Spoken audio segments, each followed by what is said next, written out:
পচা এক অন্তর নিয়ে আমি আল্লাহর সামনে হাজির হয়েছি, সিয়াম পালন করতেছি। আমি দেখাচ্ছি রব, আমি তোমার জন্য না খেয়ে আসি, আমি তোমার জন্য পানাহার ত্যাগ করেছি। কিন্তু অপর মুসলমানের জন্য অন্তরের ভিতরে তার হিংসা, তার অন্তরের ভিতরে অপরের প্রতি খারাপ ধারণা, তার অন্তর ভর্তি অপরের জন্য অশুভ কামনা, অন্তর তার পবিত্র হয় নাই। আল্লাহ বলছেন ইমানদারের জন্য তো তোমার ফরজ, তুমি আল্লাহর কাছে বলবে চিনি না আল্লাহ, সে আমার ইমানদার ভাই, তুমি তাকে মাফ করে দাও, আর আমার সাথে তার অন্তরের যেন কোনো দূরত্ব না থাকে, এই দূরত্বটা তুমি দূর করে দাও। সুবহানাল্লাহ। এইটা হচ্ছে একটা সুগন্ধিযুক্ত অন্তর। এই অন্তরের দাম আল্লাহ বলছেন সবচেয়ে বেশি। এই অন্তর তুমি যদি গঠন করতে না পারো তাহলে তোমার কিচ্ছুই ঠিক হয় নাই। নবী করিম সাল্লাল্লাহু আলাইহি সাল্লাম বলছেন ইজা সালুহাত সালুহাল জাসাদু কুল্লু ওয়া ইজা ফাসাদাত ফাসাদাল জাসাদু কুল্লু আলা ওয়া হিয়াল কলব। উপরে পোশাক অনেক সুন্দর, চেহারাটাও এক্সিলেন্ট, 6 ফিট টল, দেখার কোনো সৌন্দর্যের অভাব নাই, কিন্তু নবী বলছেন তোমার ভিতরটা ঠিক হয় নাই, তোমার কিচ্ছু ঠিক হয় নাই। কেননা ওই কল্পটা যদি তোমার ঠিক না হয় তোমার কোনো কিছুই ঠিক হয় না। এই জন্য মানুষের জীবনে তার রিফ্লেকশনটা পরে অন্তর থেকে। সে অন্তরে যেরকম চিন্তা করে তার বাহ্যিকতায় রিফ্লেকশন সেটা হয়, বাহিরটা ভিতরে আসতে পারে না, কিন্তু ভিতরটা বাহিরে আসে।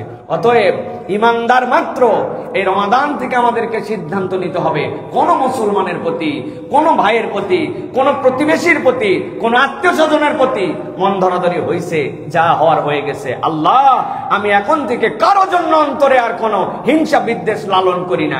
এই অন্তর গঠন করতে পারে যে জান্নাতি মানুষ সে। সুবহানাল্লাহ। আর এই দোয়াটা সকলের জন্য করতে হবে। এই দোয়াটা যার জন্য করছি কিয়ামত পর্যন্ত যে ভাইয়ের আসবে ওই দোয়ার হকদার তাহলে আমি হব। কেননা আমার আরেক ভাইও যখন বলবে আল্লাহ সাবাকুনা বিল ঈমান, যারা ঈমানের উপরে চলে গেছে তুমি তাদেরকে মাফ করে দাও, আপনি কি জানেন কোন লোক আপনার এই দোয়ার হকদার হয়ে গেছে? আপনি আমি কেউ জানি না। অতএব আমি যদি এই দোয়াটা আমার জীবনেও মৃত্যুর পরে পেতে চাই তাহলে এই দোয়াটা সকলের জন্য করতে হবে। আল্লাহ যেন আমাদেরকে তৌফিক দান করেন। তাহলে 1 নম্বর হচ্ছে বিশুদ্ধ অন্তর। মনে থাকবে তো ইনশাআল্লাহ?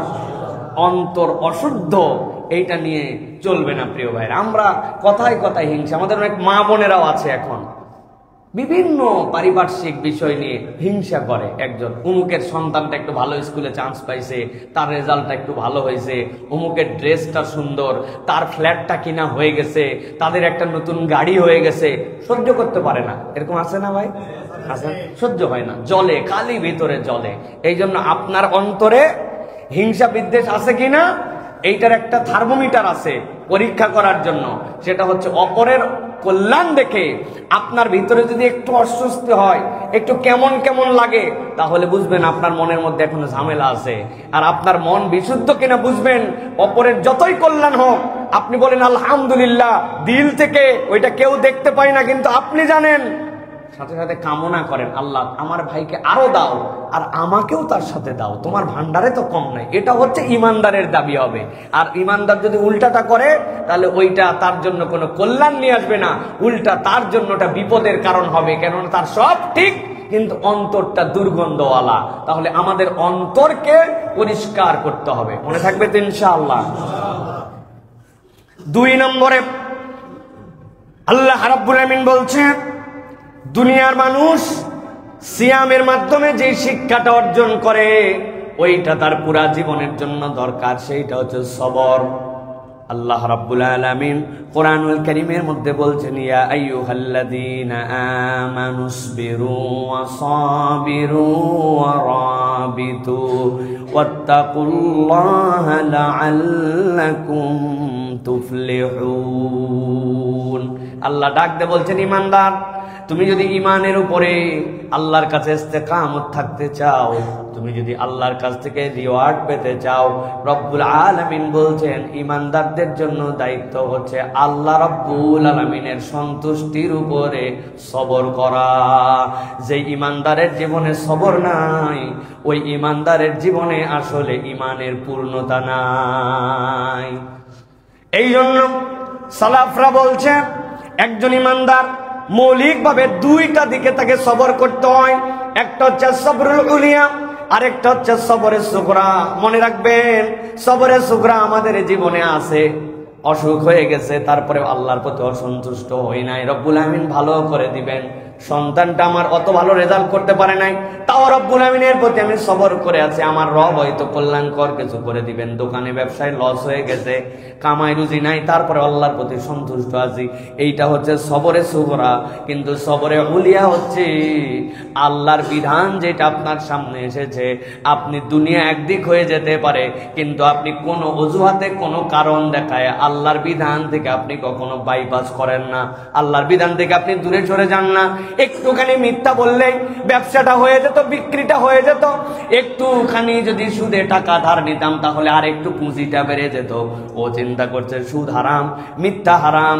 আপনি হাজার তো প্রচেষ্টা করার পরেও সে সবর করে থেকে গেছে, আমার আল্লাহর বিধানের উপরে আমি আছি, আমি আমার আল্লাহর হুদুদকে অতিক্রম করি না। মূল সবর হচ্ছে এইটা, বান্দা যত প্রতিকূল অবস্থায় হোক আল্লাহ রাব্বুল আলামিনের হুকুমকে অমান্য করে না। ওইটার নাম কি? সবর। কঠিন ক্ষুধা। আমি বাথরুমের ভিতরে গেছি, যাওয়ার পরে শাওয়ার ছেড়ে দিছি। শাওয়ার ছেড়ে দেওয়ার পরে পানি অত অ্যাক্টিং করেও খাওয়া লাগে না, নাকের উপর দিয়ে চলে যাচ্ছে, আমি দুইবার খালি খাই নিছি। কি সমস্যা? দুনিয়ার কেউ তো দূরের কথা, নিজেও বুঝতে পারি নাই যে 2 ঢোক মেরে দিছি আমি। কিন্তু বলতেছে না না না, আমি আল্লাহর জন্য সবর করে আছি, কষ্ট হোক, কেউ না দেখুক, আমার রব দেখতেছে। রমাদান বলতেছে তুমি যে আল্লাহর জন্য হাজার তৃষ্ণার পরে পেট ভিতরে ডাকাডাকি, আপনাদের পেট ডাকে কিনা জানি না, ওরে ডাকাডাকি সন্ধ্যার পরের থেকে পেট চিন্তা করে, আমার খাদ্য দাও, আমার খাদ্য দাও, চো চা কো কা করে না ভাই, হা। বলতে তুমি যত ডাকো কাজ হবে না, আমার আল্লাহ বলছেন খাওয়া যাবে না, সূর্য ডুববে তারপরে খাওয়া, এটা হুদুদুল্লাহ। আল্লাহ বলছেন তুমি যেরকম এই সবর করো, ওই রকম তোমার জীবনে প্রত্যেকটা ক্ষেত্রে আল্লাহর বিধানে তুমি যদি সবর করো, তাহলে রমাদানের শিক্ষা তোমার মধ্যে আসছে। প্রিয় ভাইরা, এই জন্য আল্লাহ রাব্বুল আলামিন বলছেন সবর করো। এই জন্য সবর আলাত তাআত, সবর আলাল মাআসি আর সবর আলাল মানাজির, 3টা ক্ষেত্রে সবর আছে। আপনি গুনাহ থেকে বেঁচে থাকার সবর করেন, আরেকটা সবর করেন আল্লাহ আল্লাহ রাসূলের ইতাআতের সবর, আরেকটা হচ্ছে নিজের অন্তর যা চায় সেটা নয়, আল্লাহ যেভাবে চান ওইটার উপরে সবর করা। এই সবর এই 3টা জায়গায় আছে আমাদের জীবনে। আমরা যদি এই সবর করি তাহলে আল্লাহ রাব্বুল আলামিন আপনার আমার জন্য এই রমাদানকে শিক্ষাকে গ্রহণ করে জান্নাতে যাওয়ার কারণ ঘটায় দিবেন। সুবহানাল্লাহ বলেন। তাহলে আজকে আমরা গুনাগুন শুনতেছি কয়টা? 11টা। কয় নম্বর গেছে? 2টা। 3 নম্বরে রমাদান আপনাকে কি শিখায়? রমাদান আপনাকে বিশ্বস্ততা দেয়। আল্লাহ বলছেন তুমি বিশ্বস্ততার গুণ অর্জন করো।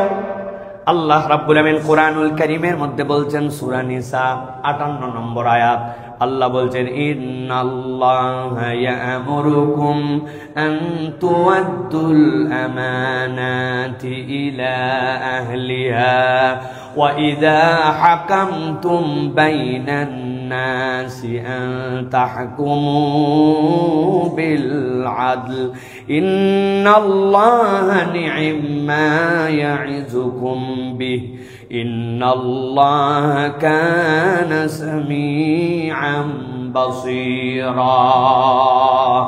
আল্লাহ রাব্বুল আমিন বলছেন, ও দুনিয়ার মানুষ, আমি তোমাদের জন্য দায়িত্ব দিলাম। ইন্নাল্লাহা ইয়া'মুরুকুম, আল্লাহ তোমাদেরকে নির্দেশ দিচ্ছেন, আন তুআদ্দুল আমানাতি ইলা আহলিহা,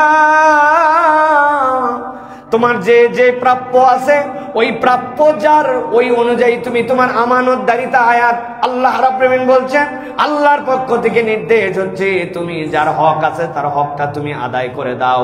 তোমার ওই হক আদায় করতে যে তুমি যেন কখনো 2 নম্বর করো না। আল্লাহ নবী এটার দৃষ্টান্ত উপস্থাপন করেছেন। তাফসিরে কুরতুবির ভিতরে এসেছে, মক্কার লোকেরা সোম আর বৃহস্পতিবার কাবার দরজা খুলে দিত। কাবার দরজা খুলে দেওয়ার পরে যারা পজিশন অনুযায়ী, লোক অনুযায়ী ওই ব্যক্তিগুলা তখন খানায় কাবার মধ্যে ঢুকতো। খানায় কাবার মধ্যে ঢুকে ঢুকে সেই সময় তারা ইবাদত করত। নবী করিম সাল্লাল্লাহু আলাইহি সাল্লাম কোনো এক সোমবারে খানায় কাবার দরজা তখন খুলে দেওয়া হয়েছে। খানায় কাবার চাবির মালিক ছিল তখন উসমান বিন তালহা। নবীজি বললেন, উসমান, আমার তো হৃদয়ের মধ্যে চাই আমি একটু কাবার ভিতরে ঢুকবো। উসমান ইবনে তালহার সাথে সাথে বলল, মুহাম্মদ, খবরদার তুমি খানায় কাবার ভিতরে ঢোকা তো দূরের কথা, এরকম কোন ইচ্ছাও পোষণ করবে না, গেট আউট। আল্লাহ নবীকে এমন ভাবে শাসায় দিছে, সাথে সাথে কিছু কটু কথাও শোনায় দিছে। আল্লাহ নবী কিচ্ছু বলেন নাই। নবী করিম সাল্লাল্লাহু আলাইহি ওয়াসাল্লাম তাকে বললেন, এমন একদিন আসবে ওসমান ইবনে তালহা, জেনে রাখো ওই চাবির মালিক আমি মুহাম্মদ হয়ে যাব। নবীজি সাল্লাল্লাহু আলাইহি ওয়াসাল্লাম মক্কা বিজয় হয়ে গেল।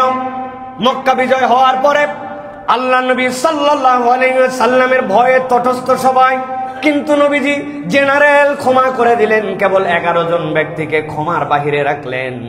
আল্লাহ নবী বলে দিলেন, ওরা যদি খানায় কাবার গিলাপ ধরেও ঝুলে তাদের জন্য বিচার করা হবে, কেননা এই মানুষগুলা হত্যাকারী ছিল, এই মানুষগুলা লুণ্ঠনকারী ছিল। ইসলাম হত্যাকারী, লুণ্ঠনকারী, ব্যভিচারীর জন্য কোনো ক্ষমার সুযোগ রাখে নাই। নবী করিম সাল্লাল্লাহু আলাইহি ওয়াসাল্লাম এরপরে খবর দিতে বললেন, ওসমান বিন তালহা কোথায়, ডাক দাও তো। উসমান বিন তালহার হৃদয়ের মধ্যে আর পানি নাই। মুহাম্মদ সাল্লাল্লাহু আলাইহি ওয়াসাল্লামকে খানায় কাবায় ঢুকতে তো দেই নাই, উল্টা আবার তাকে গালাগাল করেছিলাম। আল্লাহ নবী বলেন, চাবিটা দাও তো ওসমান। উপায় নাই, আর নবীজির হাতে দিয়ে চাবি দিয়ে দিয়েছে। আল্লাহ নবী বললেন, ওসমান, তোমাকে ক্ষমা করে দেওয়া হলো, তোমাকে মাফ করে দেওয়া হলো। এরপরে আল্লাহ নবী চাবি খুলে খানায় কাবার ভিতরে ঢুকলেন, খানায় কাবাকে পরিষ্কার করলেন। আল্লাহ নবী সেখানে আল্লাহর জন্য সিজদায় পড়ে গেলেন। আল্লাহ নবী সাল্লাল্লাহু আলাইহি ওয়াসাল্লাম সিজদা থেকে উঠলেন। দীর্ঘ সময় পরে যখন বেরিয়ে আসলেন, আসার পরে হযরতে আবু বকর, হযরত ওমর, হযরত ওসমান, হযরত আলী সবাই তাকায় আছেন। খানায় কাবার যে চাবি, এইটার একটা ইজ্জত আছে, আর খানায় কাবার চত্বরে হাজিরা যারা আসে তাদেরকে জমজমের পানি খাওয়ানো, এইটার একটা ইজ্জত আছে। এই দুইটা নিয়ামতের মালিক যে মক্কার বুকে তারা বিশাল বড় ফাঁপড় নিয়ে চলাফেরা করে। মক্কা থেকে যখন রিহলাতুশ শিতাই ওয়াস সাইফ, একটা ইয়ামেনের সফর হতো, আরেকটা সফর হতো ওই তুরস্কে, আরেকটা সফর হতো। ওই মানুষগুলা যখন রওনা দিতেন, আল্লাহ রাব্বুল আলামিন কোরআনুল কারীমের মধ্যে বলেছেন, এরা 2 দফা 2 দিকে সফর করার জন্য যেত। সিরিয়ায় যেত আর ইয়ামেনে যেত। সুযোগ পাইলে জোর যার মুল্লুক তার ডাকাতি করে তাদের সম্পদ নিয়ে নিত। কিন্তু যেই না কুরাইশ কাফেলাকে কোনো ডাকাত এসে ধরতো, সাথে সাথে তারা বলতো, আমাদেরকে ধরার তোমার অধিকার নাই, কেননা হাজিদেরকে আমরা পানি খাওয়াই। এই কথা শুনলে ডাকাতরাও তাদেরকে ছেড়ে দিত না, এরা সম্মানিত। এখন যেই মানুষরা ইসলামের জন্য এত ডেডিকেটেড, এত বেশি ইসলামের জন্য অবদান রেখেছেন, সবাই তাকায় আছেন। আল্লাহ নবী তো খানায় কাবার থেকে বের হয়ে দরজার চাবি লাগাইছেন। চাবিটা এখন যে পাবে তার সম্মান বেড়ে যাবে। আল্লাহ নবী ডাক দিলেন, ওসমান ইবনে তালহা এবং তার বংশের লোকেরা কোথায়? তারা চিন্তা করছে, খানায় কাবায় ঢোকার আগে নবীজি কিছু বলে নাই, এখন ভিতর থেকে বেরিয়ে আসছে। ওই দিন তাকে কেবল ঢুকতেই দেই না এরকম নয়, খারাপ ব্যবহার করেছিলাম, যা ইচ্ছা তাই আচরণ করেছিলাম। এখন তো আল্লাহ নবী কেবলমাত্র ওসমান বিন তালহাকে ডাকে নাই, সাথে সাথে সব তার বংশের লোককেও ডেকেছে। উপায় নাই। আজকে ফতে মক্কার পরে আল্লাহ নবীর উপরে একটা কথা বলবে এরকম কারো শক্তি নাই। আল্লাহ নবীর কাছে সকলে যখন কাজুমাজু করে আসছে, আল্লাহ নবী হাতের চাবিটা নিয়ে বললেন, ওসমান ইবনে তালহা, এই চাবিটা তোমাকে দিয়ে দেওয়া হলো, কিয়ামত পর্যন্ত তোমার বংশের কাছে এই চাবিটা আমানত। আল্লাহ রাব্বুল আলামিন বলছে, ওসমান ইবনে তালহার ওই ঘটনা, ইন্নাল্লাহা ইয়া'মুরুকুম আন তু'আদ্দুল আমানাতি ইলা আহলিহা, যার প্রাপ্য এটা যদি আমানতের সাথে তুমি আদায় করে দাও, তাহলে তুমি আল্লাহর কাছে বিশ্বস্ততা অর্জন করতে পারবে। সাথে সাথে দায়িত্ব দেওয়া হলো, ওয়া ইযা হাকামতুম বাইনান নাসি আন তাহকুমু বিল আদল, বান্দার সাথে যখন তোমার বিচার ফয়সালা আসবে, তখন দল দেখা যাবে না, পার্টি দেখা যাবে না, আত্মীয় দেখা যাবে না, তখন ইনসাফের সাথে ন্যায় বিচার করা ইমানদারের দায়িত্ব। আপনার দলের লোক জামিন পায়, আর আলেম ওলামা হইলে ওই লোক যদি আপনার বিরোধী হয়, তাহলে তার জন্য জামিন হয় না। এরকম বিচারহীনতার সংস্কৃতি আমরা দেখেছি কিনা? দেখছি কিনা? আল্লাহ রাব্বুল আলামিন বলছেন, ইন্নাল্লাহা নি'ম্মা ইয়া'যুকুম বি, আল্লাহর উপদেশ কতই না সুন্দর। আল্লাহ নিজেই বলছেন, আল্লাহ বলছেন ইন্নাল্লাহা কানা সামিআন বাসীরা। আল্লাহ বলছেন ও বান্দা তুমি যা করো না কেন আর তুমি যা বলো না কেন সবকিছুর জন্য সর্বদ্রষ্টা এবং সর্বশ্রোতা হচ্ছেন আল্লাহ। দুনিয়ার কেউ যা দেখে না তা দেখে কে? দুনিয়ার কেউ যা শোনে না তার শোনার ক্ষমতা আছে কার? আল্লাহ এই জন্য বলছেন, আল্লাহ তোমাকে কতই না সুন্দর উপদেশ দিচ্ছেন, তুমি খবরদার বিশ্বস্ততা হারায় না। আপনার আব্বা মারা যাওয়ার সময় আপনি বড় ভাই, আপনি মেজো ভাই, আপনাকে বলে গেছে জমি জমাগুলো ইনসাফ মতো বন্টন করে দিস। আপনার বোনটা মরার বয়স হয়ে গেল, আপনার মরার বয়স হয়ে গেল, আজ পর্যন্ত ভাইয়েরা বোনের জমি দেয় নাই। এরকম টাটকা মুসলমান, টাটকা রোজাদার আছে না ভাই? কারা তারা? হাত তোলেন দেখে একটু। আপনি জমি দেন নাই? প্রিয় ভাইয়েরা, আমাদের মধ্যে এরকম মুসলমান আছে। তাহলে রমাদান আপনাকে বিশ্বস্ততা বানানোর শিখালো। আপনি কেবল পানাহার আর খাওয়া থেকে বিশ্বস্ত হলেন, কিন্তু আপনি জমি জমা দেওয়াতে বিশ্বস্ত হলেন না, আপনি ইনসাফ করলেন না। নবীজির কাছে একজন সাহাবী আসছে, আসার পরে বলছি ইয়া রাসূলুল্লাহ হাযা ইবনি, এটা আমার ইবনি, আর এর জন্য আমি একটা গোলাম রেখেছি, তাকে আমি অনেক মহব্বত করি। নবীজি বললেন আল্লাহ কাওয়ালা, তোমার কি আর কোনো সন্তান আছে? বলে না ইয়া রাসূলুল্লাহ। বলে তুমি কি তাদের জন্য গোলাম দিয়েছো? বলে না। বলে শোনো, হয় এর গোলাম ত্যাগ করাও অথবা সকল সন্তানকে গোলাম দাও। তুমি তোমার সন্তানের মধ্যে একই মায়ের পেট থেকে আসার পরে তোমার টান অন্তরে থাকতে পারে, কিন্তু প্রকাশের ক্ষেত্রে তুমি বেইনসাফ করতে পারবে না। আল্লাহু আকবার! কি পরিমাণ আল্লাহ রাসূল সাল্লাল্লাহু আলাইহি সাল্লাম এটা দায়িত্ব দিয়েছেন, কিন্তু আমরা বিশ্বস্ত হতে পারি নাই। তাহলে আমাদেরকে বিশ্বস্ত হতে হবে। রমাদান আমাদেরকে বিশ্বস্ততার শিক্ষা দেয়। এটা হচ্ছে আমাদের জন্য 3 নম্বর। 4 নম্বরে ক্ষমা এবং ইহসান। যদি কেউ আল্লাহর কাছ থেকে ক্ষমা পেতে চায় তাহলে ক্ষমার গুণ অর্জন করতে হবে আর ইহসানওয়ালা হতে হবে। আমি একটা আয়াতে কারিমা আপনাদের কাছে বলবো, অবাক হয়ে যাবেন। রব্বুল আলামিন কি পরিমাণে এই জায়গাতে একটা দলের অপরাধের কথা বর্ণনা করেছেন। সূরা মায়েদা 13 নম্বর আয়াত। আল্লাহ রাব্বুল আলামিন বলছেন ফাবিমা নাকদিহিম মিসাকাহুম লাআন্নাহুম। আল্লাহ বলছেন এমন একটা দল, যেই দল শাস্তির উপযুক্ত, যেই দল লানত প্রাপ্ত, যেই দল আল্লাহ রাব্বুল আলামিন কর্তৃক অভিশপ্ত। অভিশপ্তের কারণ কি ছিল? আল্লাহ বলছেন নাকদিহিম মিসাকাহুম, এই মানুষগুলা অঙ্গীকার কখনো ঠিক রাখে নাই। আল্লাহর কাছে ওয়াদা করছে একটা, আর ওয়াদা ভঙ্গ করত, এই কারণে আল্লাহর শাস্তি প্রাপ্ত। গভীর মনোযোগে খেয়াল করেন, টপিকের নাম হচ্ছে ক্ষমার ইহসান। কিন্তু আল্লাহ কি বলছেন খেয়াল করেন।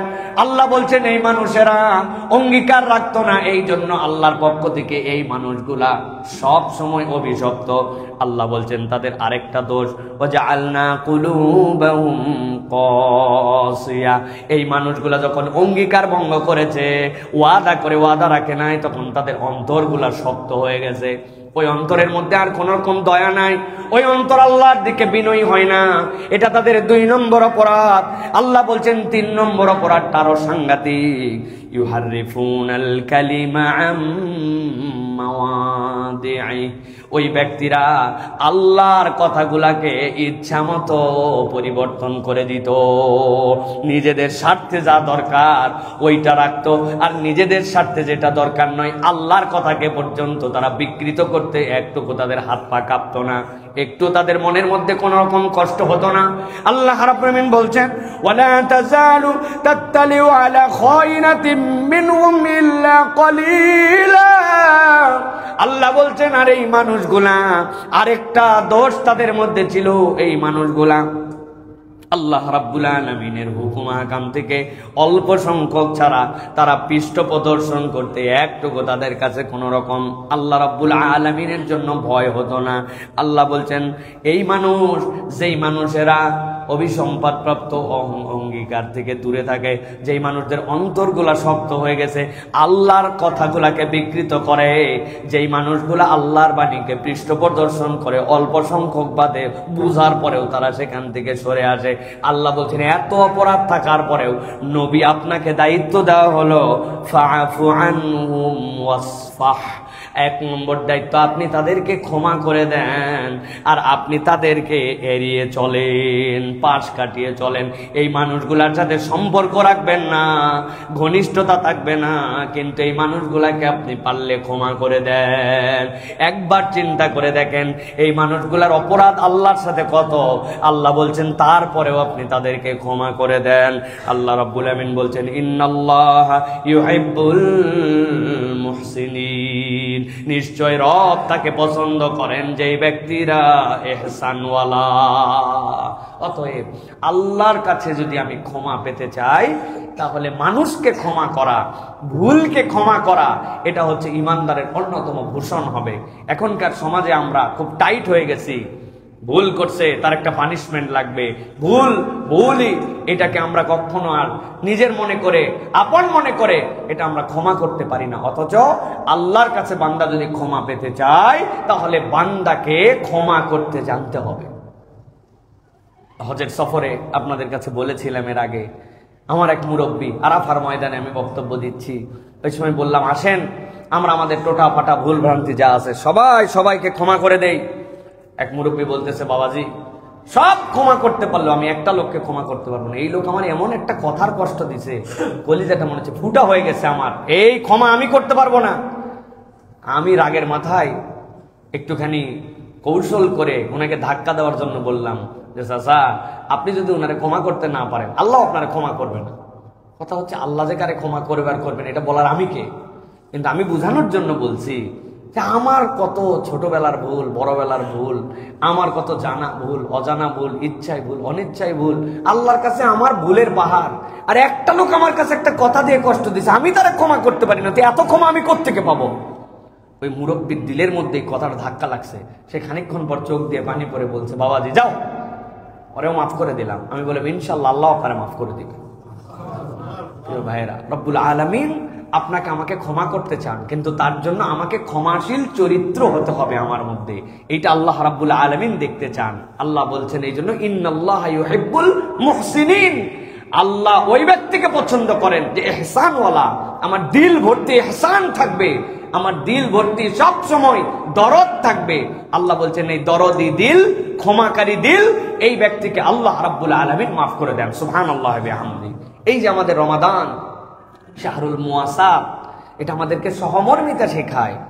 আরেকজনের কষ্ট কি, আরেকজনের ক্ষুধার জ্বালা কি, আরেকজনের দুনিয়ার বুকে চলাফেরার কষ্ট, এই কষ্টটা কি, তৃষ্ণার কষ্টটা কি, এটা আপনাকে হৃদয় দিয়ে অনুভব করায়। ভাই একটা কথা সত্যিকার, আপনার দিল ঠান্ডা তো সব ঠান্ডা।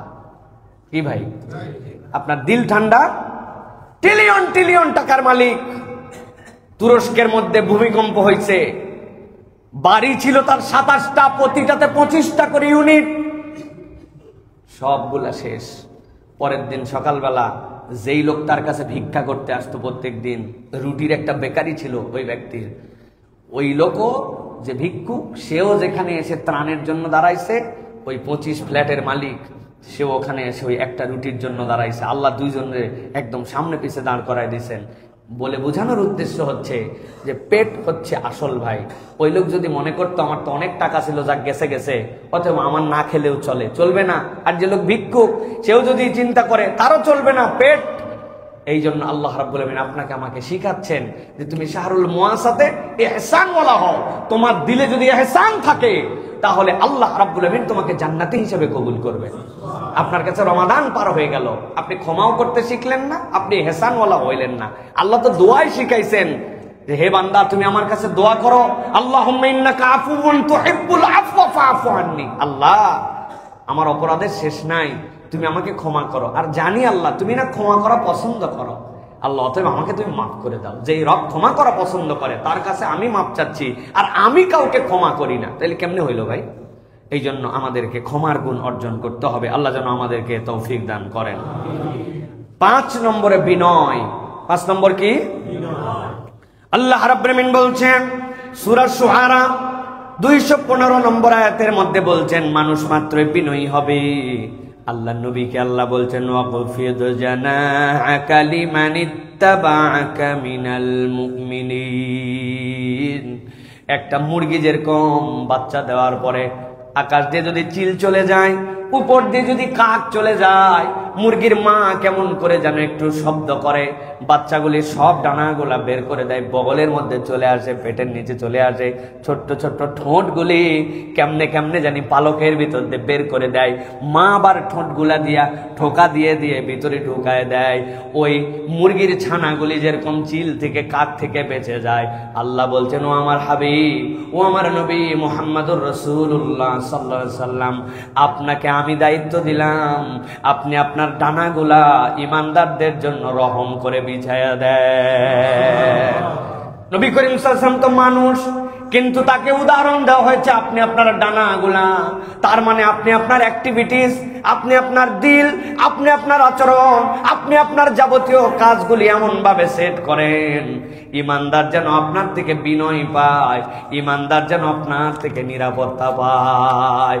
আফসোস আর আফসোস, এখন ইমানদারের কাছে ইমানদার নিরাপদ নয়, ঠিক না ভাই? ভয় যে কারে টাকা ধার দিলাম, আল্লাহ মাইরেই দেয় কিনা, আর দেয় কিনা, এই টেনশন আছে না ভাই?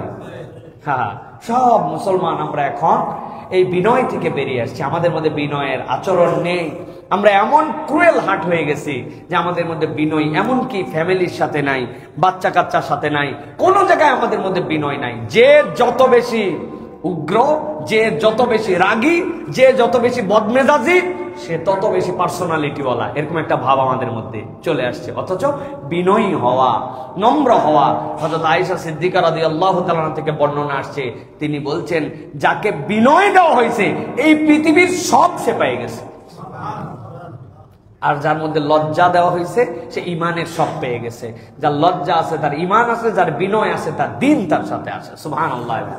অতএব প্রিয় ভাইয়েরা, আমাদেরকে বিনয়ী মানুষ হতে হবে। আপনাকে সিয়াম কিভাবে বিনয়ী বানাচ্ছে খেয়াল করেন।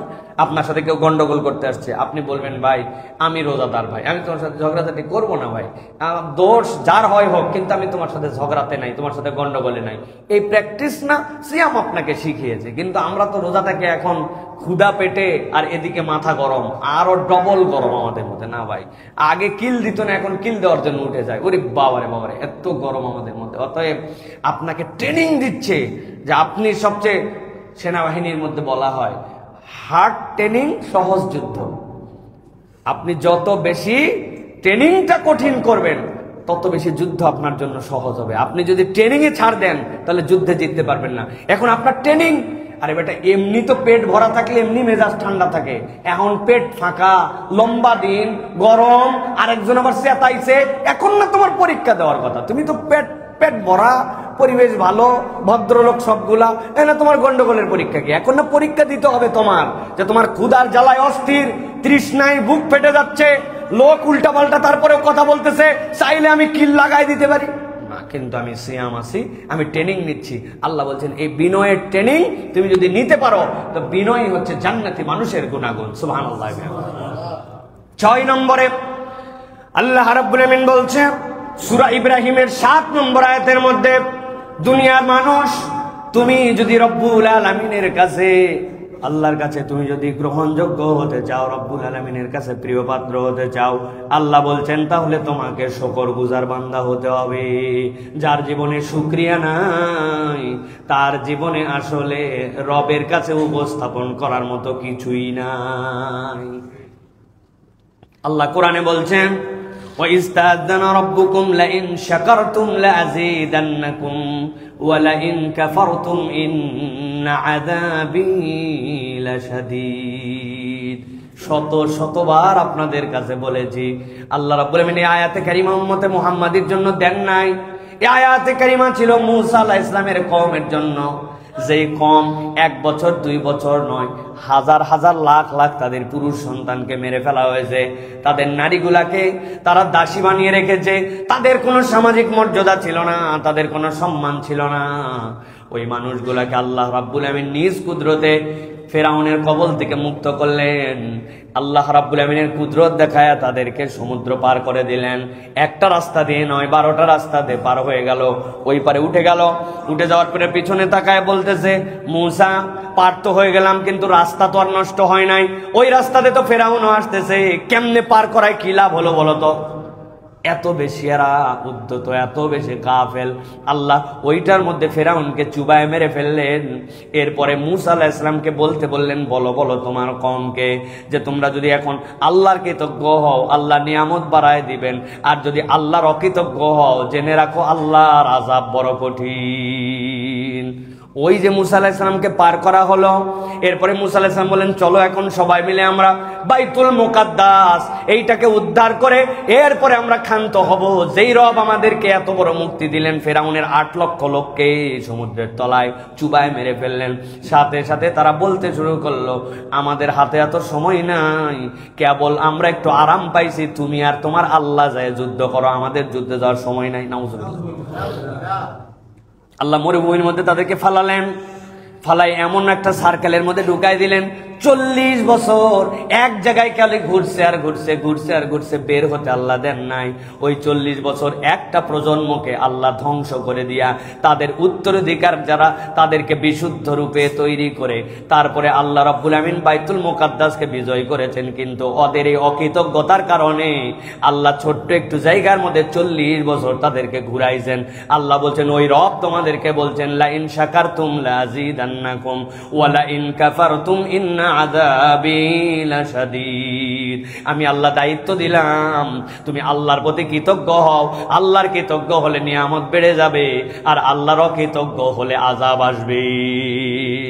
অতএব আল্লাহর কৃতজ্ঞ বান্দা হওয়া, রব্বুল আলামিন আপনি আমাকে যে নিয়ামত দিয়েছেন ওই নিয়ামতের প্রতি আমি সন্তুষ্ট, আমি আপনার প্রতি সন্তুষ্ট। ওই নিয়ামতের সন্তুষ্ট কোনটা? রব আপনি আমাকে ঈমান দিয়েছেন, আপনি আমাকে ঈমানের মালিক বানিয়েছেন।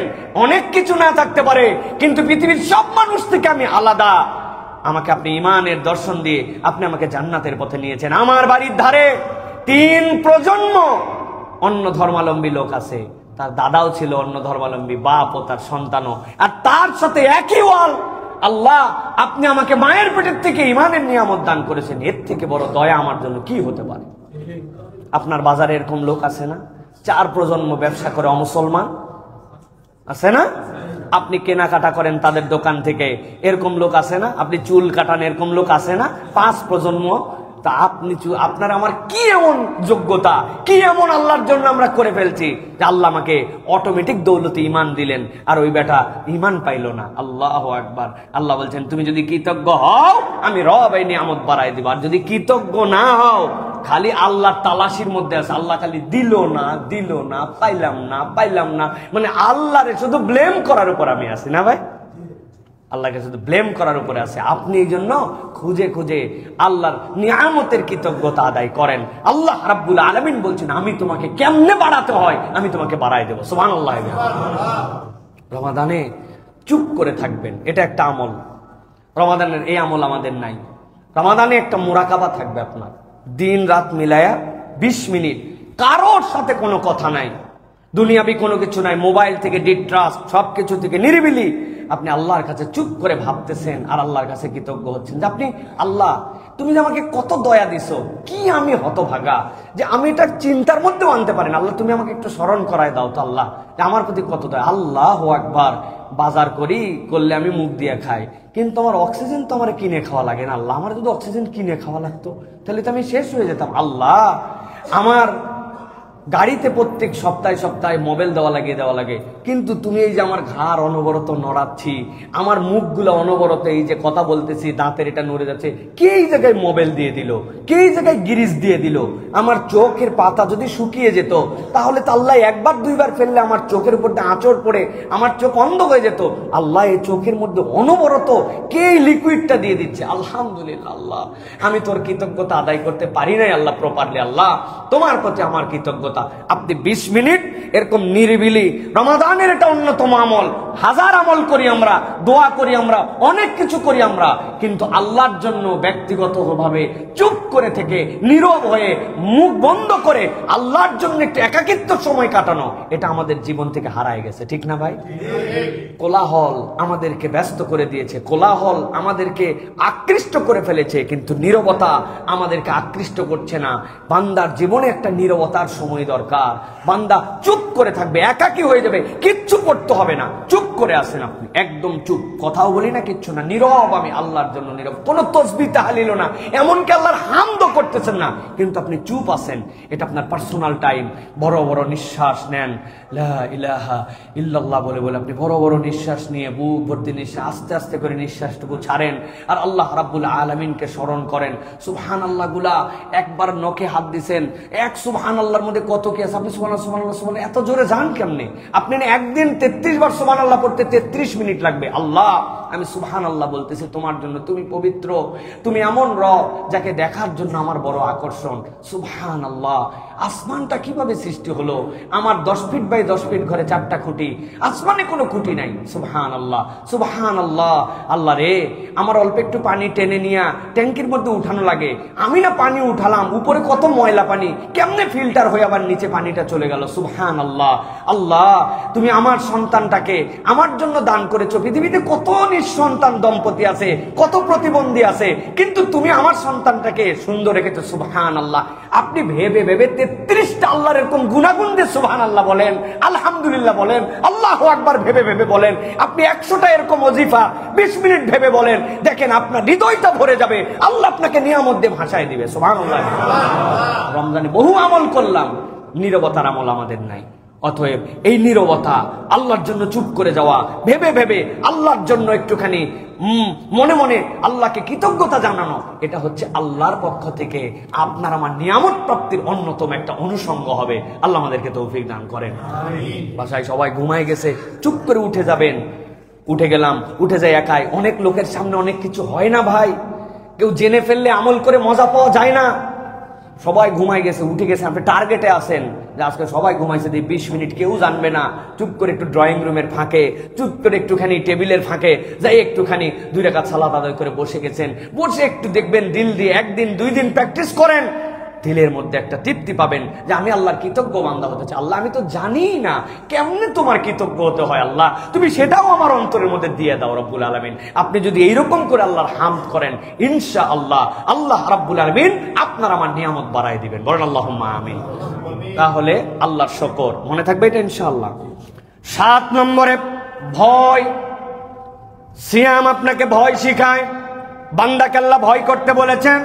আল্লাহ বলছেন, লা তুকাতিলুনা কওমান নাকাসু আইমানাহুম ওয়া হাম্মু বিইখরাজির রাসূলি ওয়া হুম বাদাউকুম আউওয়ালা মাররা। আল্লাহ বলছেন, কি হলো তোমাদের? যেই মানুষেরা প্রতিশ্রুতি ভঙ্গ করে তাদের সাথে তোমরা যুদ্ধ করবে। প্রতিশ্রুতি যদি কেউ ভঙ্গ করে, তোমাদের সাথে যে চুক্তি ছিল, চুক্তি যদি ভঙ্গ করে, তখন ইমানদার তাদের সাথে আল্লাহর হয়ে যুদ্ধ করবে। আল্লাহ বলছেন, ওয়া হাম্মু বিইখরাজির রাসূল, কত দুঃসাহস তাদের, তারা আমার রাসূলকে এই কাবা থেকে বের করে দিয়েছে। ওয়া হুম বাদাউকুম আউওয়ালা মাররা, উস্কানিদাতা তারাই ছিল, মুসলমান কখনো উস্কানিদাতা হতে পারে না। আল্লাহ রাব্বুল আলামিন বলছেন, আতাখশাউনাহুম ফাল্লাহু আহাক্কু আন তাখশাউহু ইন কুনতুম মুমিনিন। দুনিয়ার কাউকে ভয় করার দরকার নাই। আল্লাহ বলছেন, ভয় করার দিক দিয়ে তোমার রবই সবচেয়ে বড় হকদার। ঠিক কি না? তাহলে আমার প্রকৃত ভয় কার জন্য হবে? আল্লাহর জন্য। প্রকৃত ভয় কার জন্য? প্রকৃত ভয় হবে সিসি ক্যামেরার জন্য। ঠিক না ভাই? দুদকের জন্য। হ্যাঁ প্রিয় ভাইরা, এগুলো তো সব আমরা দেখে ফেলেছি। সিসি ক্যামেরার ভয় আমাদেরকে কি দিতে পারে, দুদকের ভয় আমাদেরকে কি দিতে পারে। দেশকে ফকির বানায় দেওয়ার জন্য যা করা লাগে সব করতে পারে, অথচ সব আইন কানুনি ছিল। প্রিয় ভাইরা, এই জন্য আমরা বলবো আল্লাহ রাব্বুল আলামিনকে ভয় করা, এটা কে শিখায়? রমাদান শিখায়। কে শিখায়? রমাদান শিখায়। এই জন্য আমরা আল্লাহকে ভয় করে পানি খায় না, আল্লাহকে ভয় করে আলহামদুলিল্লাহ পানাহার করে না, কিন্তু টেবিলের নিচ দিয়ে ঘুষ খায়। আছে না ভাই? আহা, বিরাট বড় রোজাদার, উনার দোকানের মধ্যে 2 নম্বর মাল 1 নম্বর করে বেচে ফেলে। আল্লাহর জন্য সে না খাই আছে। ইফতার করায় আবার আমার দোকানে ইফতারে কোনো হিসাব, কোনো খরচ আমি হিসাব করি না, সবাইরে খাওয়াই, যে আছে তারই খাওয়াই, কিন্তু উনি মসুরের ডাল দেশি বইলে বিদেশিটা 2 নম্বরটা বিক্রি করে। আছে না ভাই? সোয়াবিন তেলের বোতলগুলা নিজের মতো সরাই রেখে সিস্টেম করে বান্দাদেরকে কষ্ট দেয়। উনিও রোজাদার, উনি আল্লাহকে ভয় করে, তাই তো না? উনি ভোক্তা অধিকারের ভয় একটু একটু করে, কিন্তু আল্লাহরে ভয় করে না। আল্লাহ বলছেন তোমার রোজার কসু তুমি বুঝো নাই, তোমার রোজার বুঝই হচ্ছে তুমি নিরেট আল্লাহকে ভয় করো, দুনিয়ার কেউ দেখলেও ভালো না দেখলেও ভালো, ঠিক কিনা? কিন্তু আমরা এই ভীতি অর্জনকারী মানুষ হতে পারছি না প্রিয় ভাইরা। তাহলে সিয়াম আমাদের জন্য প্রপার কাজ করবে না। তাহলে আমাদেরকে ভয় করতে হবে কাকে? এটাকে মুখে মুখে, এটা অন্তর থেকে ফিল করতে হবে যে আমি যে আল্লাহর ভয়ে খাই না, পানাহার করি না, চোখের গুনাহ করি না, আমি এই অপরাধ থেকে বেঁচে থাকার চেষ্টা করি, ওই রব তো আমাকে সবসময় দেখে রে ভাই। তাহলে আমি কেমনে ওই রবকে ফাঁকি দেওয়ার জন্য চিন্তা করলাম? কেমনে আমি চিন্তা করলাম পার্সোনাল ঘরের মধ্যে আমি মোবাইলে গুনাহ করতে পারি, এটা কেউ দেখলো না, বাথরুমে গুনাহ করতে পারি, কেউ দেখলো না, দুনিয়ার মানুষ বাহিরে জানলো না, আমি ভিতরে একরকম রূপ নিয়ে চলাফেরা করতেছি, বাহিরে হুজুর, ভেতরে শয়তান। আছে না ভাই? আছে, প্রচুর আছে। কি আমরা আবার আছে কি জিনিস? আছে বললেই তো মজা। এই আছে বাদ দিচ্ছি আমি, আমরা আছে বাদ। 8 নম্বরে ন্যায় নিষ্ঠা। আল্লাহ রাব্বুল আলামিন সূরা হুদ 112 নম্বর আয়াতে বলছে, দুনিয়ার মানুষ আমি আল্লাহ দায়িত্ব দিচ্ছি, ফাস্তাকিম কামা উমিরতা ওয়া মান তাবা মাআকা ওয়া লা তাতগাউ ইন্নাহু বিমা তা'মালুনা বাসীর। আল্লাহ বলছেন ফাস্তাকিম কামা উমিরতা, আল্লাহ যেরকম ভাবে নির্দেশ দিয়েছেন তুমি ন্যায়ের উপরে সেরকম ভাবে থাকো। ওয়া মান তাবা মাআকা ওয়া লা তাতগাউ ইন্নাহু বিমা তা'মালুনা বাসীর। খবরদার আল্লাহর পথ থেকে কখনো তুমি ধৃষ্টতা দেখিয়ে উদ্ধত চরিত্র হয়ে তুমি বের হয়ে যেও না। জেনে রাখো তুমি যা করো সব আল্লাহ জানেন, সব রব্বুল আলামিন দেখেন। সাংঘাতিক আয়াত। ন্যায়নিষ্ঠ হওয়া জীবনের প্রত্যেকটা পর্যায়ে ন্যায়নিষ্ঠ হওয়া গুরুত্বপূর্ণ। আমি মনে করছি ন্যায়নিষ্ঠতার দায়িত্ব কেবল বোধহয় ওই যে জজ সাহেবের, তাই না? জজ সাহেবের না, প্রত্যেকের জীবনে ন্যায়নিষ্ঠতা আছে প্রিয় ভাইয়েরা। আপনি ভেজা পা, আপনার ওযু করছেন, করে আপনি পরে মসজিদে আসছেন, আপনার স্যান্ডেলটা একটু পেছনে খুলছেন, খুলে আপনার ভেজা পা দিয়ে আরো 4 জনের স্যান্ডেল মারায়া, 4 জনের স্যান্ডেল চাপায়া চিন্তা করছেন কার স্যান্ডেল কি হয়েছে, আমি একে দেখছে তাই। আপনি ন্যায়নিষ্ঠ হতে পারেন নাই মানুষ হিসেবে এখনো। ছোট্ট পয়েন্ট, কিন্তু মাথার মধ্যে ঢুকাই রাখেন। আপনি ন্যায়নিষ্ঠ হতে পারেন না, আপনি অপরকে কষ্ট দিচ্ছেন। আপনি যাওয়ার পরে স্যান্ডেলটা হাতে নিয়ে উপর থেকে ফালাই দিয়েছেন, ঠাস করে পড়ছে, ভিতরে একজন নামাজ পড়তেছিল, তার কষ্ট হয়েছে। আপনি এখনো ন্যায়নিষ্ঠ হতে পারেন নাই। আপনি কষ্ট দিচ্ছেন, আপনার বাড়ি 3 তলায়, আরেকজন 4 তলায়, আপনার চেয়ারটা আপনি আপনার ফ্লোর টাকা দিয়ে কিনছি, 1,25,00,000 টাকা দাম, 57,000 টাকা স্কোয়ার ফিট। আমি আমার প্লেটে কি করবো না করবো তোর কাছে হিসাব নেওয়া লাগবে। দরজা লাগা দম করে দরজা লাগাই দিছে, রাত্রে 12টার সময় মশলা মারতেছে খ্যার খ্যার করে পুরা। আমার বাড়িতে আমি চাই, আই ক্যান ডু এনিথিং। আপনি ভাবতেছেন জি না, আপনি এখনো ন্যায়নিষ্ঠ হতে পারেন না। ইসলাম ধর্মটা হচ্ছে একটা এটিকেটের, ইসলাম ধর্মটা হচ্ছে একটা ম্যানারের। আপনার সাথে ঝগড়া করতে আসছিল, তারপরে আপনি বলছেন আমি রোজাদার, ঝগড়া করবো না তোমার সাথে। আল্লাহ বলছেন তোমাকে যে আল্লাহ এই ট্রেনিং দিল সেই বান্দা তুমি ন্যায়নিষ্ঠ হতে পারো নাই, অপরকে কষ্ট দাও, অপরকে তুমি আরাম দাও না, অপরের হিসাব তুমি করো না। আল্লাহর কাছে আপনাকে হিসাব দেওয়া লাগবে। আপনি ফুলের গাছ একটা নিয়ে চলে আসছেন আপনার বারান্দায়, কে আপনারে আনতে বলছিল ফুলের গাছ? আপনি মনে করছেন এটা আমি পারবো, ও তো অর্থ সূত্র ছিল মাটিতে থাকবে, কিন্তু আপনি উঠাই নিয়ে আসছেন, পানি দেন না, পানি না দিয়ে আপনি মেরে ফেলছেন আপনার গাছটাকে। হ্যাঁ মিস্টেকলি হতে পারে, কিন্তু ইন্টেনশনালি ওটার কোনো গুরুত্ব নাই। আপনি ন্যায়নিষ্ঠ বান্দা হতে পারেন নাই, আপনি ন্যায়নিষ্ঠ এখনো হতে পারেন নাই। আপনার বাচ্চা আপনার বাড়িতে একজন কাজ করে, আপনি আপনার কষ্ট বোঝেন, আপনি টাকা দিয়ে তারে খাটায়, টাকা দিয়েই কেবল খাটান না, সেও একজন মানুষ। আপনি তার জন্য কতটুকু দয়ার হৃদয়ের মধ্যে লালন করেন। আমি মাঝে মাঝে বলি, আপনার বাচ্চাকে প্রত্যেকদিন দুধের স্বর উপরে হাড়ির থেকে তুলে আপনার বাসার কাজের মানুষটা উঠায় দেয়, কিন্তু ওরা জীবনে কোনোদিন আপনার মন চাইলো না যে তারে দেয়। আপনার রান প্রত্যেকদিন আপনার বাচ্চা খায়, আপনার কাজের মানুষের ভাগে কোনোদিন একদিন আপনার রান গেল না। সবাই এরকম নয়, কিন্তু এগুলো আমাদের মাথার মধ্যে মনে রাখতে হবে। ওরে সারা জীবন মাটিতে ফালাই রাখলেন, আর আপনি সারা জীবন খাটে থাকলেন। ফাঁকা খাট আছে আপনার বাড়িতে অন্য ঘরে, তারপরেও সে কোনোদিন উপরে উঠে শুইতে পারলো না। আপনি ন্যায়নিষ্ঠ হতে পারেন নাই। সাহাবীরা বলতেছেন, নবী বলছিলেন তুমি যা পড়ো তাকে তাই পড়াও, তুমি যা খাও তাকে তাই খাওয়াও। আব্দুল্লাহ ইবনে মাসউদের খাদেমকে দেখে অপররা ঘাবড়ায় গেছে, আরে কোনটা মালিক আর কোনটা গোলাম। বলে তুমি এরকম বলে, আমার নবী ওই দিন বলার পরের থেকে বাবা আমার থেকে ভালো ওরে দেই, কারণ আমি ফাঁসে যেতে পারি। আল্লাহ আমার হিসাব আমাকে নাও নিতে পারেন, কিন্তু ওর জন্য যদি আমারে ধরেন সুবহানাল্লাহ। ওটা ছিল সাহাবীওয়ালা চরিত্র, ন্যায়নিষ্ঠ মানুষ ছিলেন তারা। আর আমরা এখন ন্যায়ের আশপাশে নাই, আমরা কেমনে কত অন্যায় করতে পারবো আমরা সেইটার মধ্যে আছি। প্রিয় ভাইরা, রাস্তার মধ্যে বের করে পাইপটা রেখে দিচ্ছে, সরকারি জায়গা, পানি পড়ুক, রাস্তা ক্ষতি হোক, যা হোক, লোক যাক না যাক, এটা আমার কোনো ব্যাপার কিনা। আমি থাকি 10 তলায়, আমি কানটা খুসায়া ফালাই দিলাম, কটন ব্যাট চলে গেল নিচে। আমি মনে করলাম আমি চিপসটা খাইয়া ফালাই দিলাম রাস্তার মধ্যে, খোসাটা ফালাই। আপনি ন্যায়নিষ্ঠ এখনো হতে পারেন নাই। আপনি হিসাব এবং বিবেচনা করেন, প্রত্যেকটা জায়গায় আমাদের ইহতিসাব করার জায়গা আছে। আমরা যদি হিসাব করে না চলি তাহলে এইটা আমাদের জন্য কোনো ফায়দা দিবে না। আল্লাহ এই জন্য বলছেন যে তোমাদের মধ্যে সিয়াম পালন করে, মনে থাকবে তো ইনশাআল্লাহ। 9 নম্বরে দয়া। আল্লাহ রাব্বুল আলামিন সূরা ইসরার 24 নম্বর আয়াতের মধ্যে বলছেন, সব মুসলমান এই আয়াত কম বেশি জানে। আল্লাহ বলছেন, ওয়াকফিদ লাহুমা জানাআদ যুল্লি মিনার রাহমা ওয়া কুর রাব্বিরহামহুমা কামা রাব্বায়ানি সগীরা। আল্লাহ বলছেন, ও দুনিয়ার মানুষ, তোমার পিতা মাতা তোমার দয়ার জন্য সবচেয়ে বড় হকদার। বাপ মার জন্য যদি আপনার দয়া না থাকে, আল্লাহ বলছেন ওই ব্যক্তি আল্লাহর রহমত থেকে বঞ্চিত। আল্লাহ বলছেন তুমি তাদের জন্য দয়া করো, তাদের জন্য তোমার ডানাগুলা বিছায় দাও, আর আল্লাহর কাছে দোয়া করো, রব্বিরহামহুমা কামা রাব্বায়ানি সগীরা। ও আমার আল্লাহ, তারা আমার ক্ষেত্রে ছোটবেলায় যেরকম দয়া করেছেন, আপনি আমাকে ওই রকম ভাবে তাদের জন্য দয়ার এই দোয়াটা কবুল করে নেন।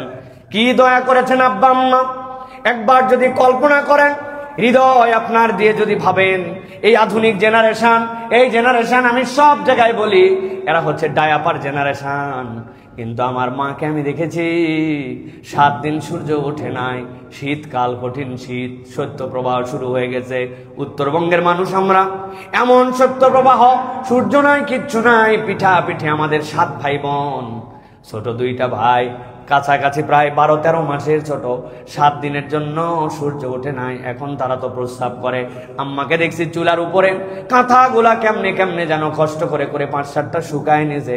শুকায় নেওয়ার পরে অর্ধেক রাত না যেতে যেতেই ডানের কাঁথা ভিজায় ফেলেছে, বামের কাঁথা 2টা ভিজায় ফেলেছে। বাড়ির সবাই ঘুমায় গেছিল, কিন্তু আম্মা ঘুমাতে পারে নাই। সন্তান যদি প্রস্রাব করে আর তার উপরে যদি থেকে যায় সারা রাত, সন্তান নিউমোনিয়া হয়ে যাবে, সন্তানের ঠান্ডা লেগে যাবে। ডানে ভিজাইছে, বামে নিছে, বামে ভিজাইছে, এরপরে বুকের মধ্যে নিছে, নিজের বুক ভিজে গেছে, তখন শাড়ির আঁচল দিয়ে বুক মুছে আবার সন্তানকে বুকের মধ্যে রেখেছে। তারপরেও সন্তানকে দূরে ঠেলে দেয় নাই। এক রাত যদি আমার মা আমার জন্য এই কষ্ট না করত, আপনার আমার দুনিয়ায় টিকে থাকা হতো না। আল্লাহ রাব্বুল আলামিন বলছেন, এই তো তোমার মা, যেই মা যেই পিতা তোমার জন্য এত কষ্ট করেছে তুমি কল্পনা করতে পারো না। আমি আমার মাকে এখন পর্যন্ত কোনোদিন দেখি নাই। রান্না করার পরে মুরগির রানটা নিজের পাতে নিচে, এত বড় হয়ে গেছে আমরা, তারপরে আম্মা ওই মুরগির রানটা আমার প্লেটেই তুলে দিবে। আব্বার প্লেটের মধ্যে নিচ থেকে তরকারি দিয়ে দিছে, তরকারি দেওয়ার পরে হঠাৎ করে মুরগির কলিজিটা চলে গেছে। জীবনে কোনোদিন আব্বাকে খেতে দেখি নাই। কলিজিটা তুলে পাশে সন্তানের মুখে, না হলে খাওয়া শেষ হয়ে গেলে ডাক দিবে, আয় আব্বা আয়, মুখের মধ্যে কলিজিটা তুলে দিছে। ওই আব্বা ওই আম্মা এত কষ্ট করেছে আপনার আমার জন্য। আল্লাহ বলতেছেন, আমি আল্লাহ দায়িত্ব দিলাম, ওয়াকফিদ লাহুমা জানাহাদ যুল, তুই সন্তান যত বড়ই হয়ে যাস না কেন, তুই আসলে কিছুই বড় হতে পারিস নাই। তোর ওই বড় হওয়ার পেছনে তোর বাপ মা তোকে এই পর্যন্ত ধাক্কায় নিয়ে আসে, তুই তার জন্য তোর ডানাগুলা বিছায় দে, আর আল্লাহর কাছে দোয়া কর, আয় রব আমি তো কিছুই করতে পারি না, কিন্তু তারা আমার জন্য যেরকম দয়া করেছে, তুমি আল্লাহ রাব্বুল আলামিন আমার আব্বা আম্মার জন্য সেরকম দয়া করো। সুবহানাল্লাহ। আল্লাহ বলছেন এই দয়া তোমাদের জন্য আল্লাহর পক্ষ থেকে দেওয়া দায়িত্ব, আল্লাহর পক্ষ থেকে দেওয়া নিয়ামত। আপনার অন্তরে যদি দয়া না থাকে, আপনার অন্তরে কিচ্ছু নাই। আমরা অনেক ক্ষেত্রে দয়াদ্র হই, কিন্তু আমরা আমাদের চুজ করে করে কার জন্য দয়া করবো আর কার জন্য দয়া করব না এটা হিসাব করি। আল্লাহ বলছেন এই রমাদান তোমাকে দয়ার শিক্ষা দেয়। আল্লাহ বলছেন সাবাকাত রহমাতি আলা গদাবি, আমি আল্লাহ নিজের রাগও আছে, নিজের রহমতও আছে, কিন্তু আমার রহমতকে আমার আযাবের উপরে আমি বিজয়ী করে দিয়েছি। সুবহানাল্লাহ। আল্লাহ রহমতকে আযাবের উপরে বিজয়ী করছেন কাদের জন্য? যাদের দিলে দয়া আছে তাদের জন্য। বলেন তো ভাই, এই রমাদানে সবার শেষে ঘুমায় কে? সবার আগে উঠে কে? আমরা কখনো হিসাব করলাম না। আমার মা আপনার মা, আপনার স্ত্রী আমার স্ত্রী, আপনার বোন আমার বোন, সবার শেষে ঘুমায়। আপনি এশার নামাজ পড়ে এসেছেন, খেয়েছেন, দিয়েছেন, শুয়ে পড়েছেন, সেইগুলা পরিষ্কার করে সবগুলা ক্লিন করে তারপরে সে শুতে গেছে। শুতে শুতে সবার শেষ, সবার আগে উঠেছে কে? অ্যালার্ম দেওয়া আছে তার ঘড়িতে, উঠেছে, আবার খাবার রেডি করছে, আবার খাবার গরম করছে, খাবার রান্না করছে, সবগুলা ডাইনিং টেবিলে দিছে। দেওয়ার পর আমরা ভিআইপি মুডে উঠলাম, উঠার পরে আমরা একটুখানি খেতে বসে গেলাম। খেতে বসে টসে আমরা খাওয়া দাওয়া শেষ করে হাত ধুইয়া টেবিল থেকে পর্যন্ত ওই প্লেটটা উঠাই না, চলে গেলাম আমরা নামাজের জন্য। সে সবগুলো এগুলা গুছায়া রেখে টেখে গুছায়া ফ্রিজিং করে ডাইনিং টেবিল পরিষ্কার করে এরপরে বেচারি একটু সালাত আদায় করতে গেছে। আমি তো এরপরে ঘুমাই আছি, চাকরিতে যাব, বাকরিতে যাব, অথবা না থাকলে দীর্ঘ ঘুম।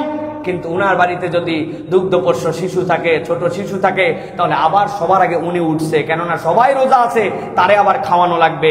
এরপরে ওই বাচ্চার খাওয়ানো, তারপরে আবার সন্ধ্যা রাত্রের রান্না, আবার ইফতার রান্না, আবার তার জন্য শেষ রাত্রের রান্না।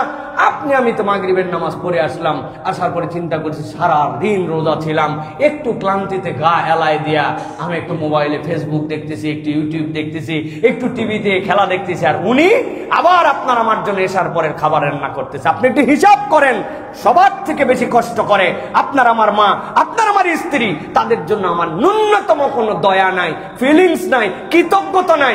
বউ থ্যাংক ইউ, তুমি এত সুন্দর একটা উপস্থাপন করেছো খাবার আমাদের জন্য, বউ তোমার প্রতি কৃতজ্ঞতা। চিন্তা করছে নাউজুবিল্লাহ, নিজের বউর আবার থ্যাংক ইউ দেয় কেমনে? এটা লজ্জা শরমের বিষয় আছে তো না ভাই? কেমনে? আল্লাহ রাসূল সাল্লাল্লাহু আলাইহি ওয়াসাল্লাম বলতে মাল্লাম ইয়াশকুরিন নাস লাম ইয়াশকুরিল্লাহ। আপনি যদি বান্দার কৃতজ্ঞ না হন, আপনি আল্লাহর কৃতজ্ঞই হতে পারেন নাই। আপনি তাদের কোনো কাজ দেখতেই পান না, এটা তো ওদেরই কাজ, এটা করবে না তো কি করবে? শায়েখ আহমদুল্লাহর একটা কথা আমার দিলের মধ্যে লাগছে, আমি সব সময় এটা বলি। শায়েখ এটা খুব সুন্দর করে বলেন, এই আর বাপ মায়ের বাড়িতে রান্না বাড়া শিখছে, এর বাপের টাকায় বাপের খাওয়ায়, রান্না করে খাওয়ায় আপনারে। এর বাপ মায়ের টাকায় পড়ালেখা শিখছে, অক্ষর শিখেছে, জ্ঞান শিখেছে, পড়ালেখা করায় আপনার সন্তানরে। ঘর গুছানো, কাপড় কাচা এর মায়ের কাছে শিখছে, এর বাড়িতে, এর বাপের টাকায়, আর আপনার বাড়িতে এসে এই সার্ভিস দেয়। আর আপনি ন্যূনতম কৃতজ্ঞতায় তাকে একটু থ্যাংক ইউ বলেন না, তার এই কাজগুলোকে অ্যাপ্রিসিয়েটও করেন না। আপনি চিন্তা করেন না বান্দি নিয়ে আইছি, করবে না মানে? এত করার দায়িত্ব এইটা এত সহজ নয়। যার দিলের মধ্যে দয়া নাই, কৃতজ্ঞতা নাই, আবার স্ত্রীর স্বামীর প্রতি কৃতজ্ঞতা থাকতে হবে। আপনি মনে করছেন আপনি তো কিছুই করেন না, সারাদিন বাইরে থাকেন, এই বেচারি তো কামাই করে, এই বেচারি রুজি করে, এই বেচারি রুজি করে বলে তোমাদের মুখে হাসি ফুটানোর জন্য রাত দিনে পরিশ্রম করে, তার যেই কাজ করতে খুব ভালো লাগে এরকম নয়। স্বামীর এটার প্রতি তার কৃতজ্ঞতা আছে, স্বামীর প্রতি তার সন্তুষ্টি আছে, স্বামীর এই কাজের প্রতি তার মহব্বত আছে, এবং স্ত্রীর প্রতি মহব্বত আছে। ওয়াজআলনা বাইনাকুম মাওয়াদ্দাতাও ওয়া রাহমা, আল্লাহ বলছেন এইটার নাম ভালোবাসা। রমাদান এই মুয়াসাত শিখায়, এই ভালোবাসা শিখায়।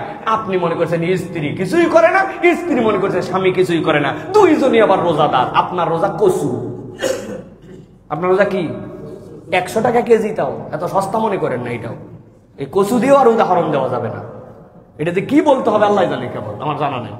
কিন্তু আমাদেরকে হিসাব শিখতে হবে, দয়াদ্র হতে হবে। পারবো ইনশাআল্লাহ?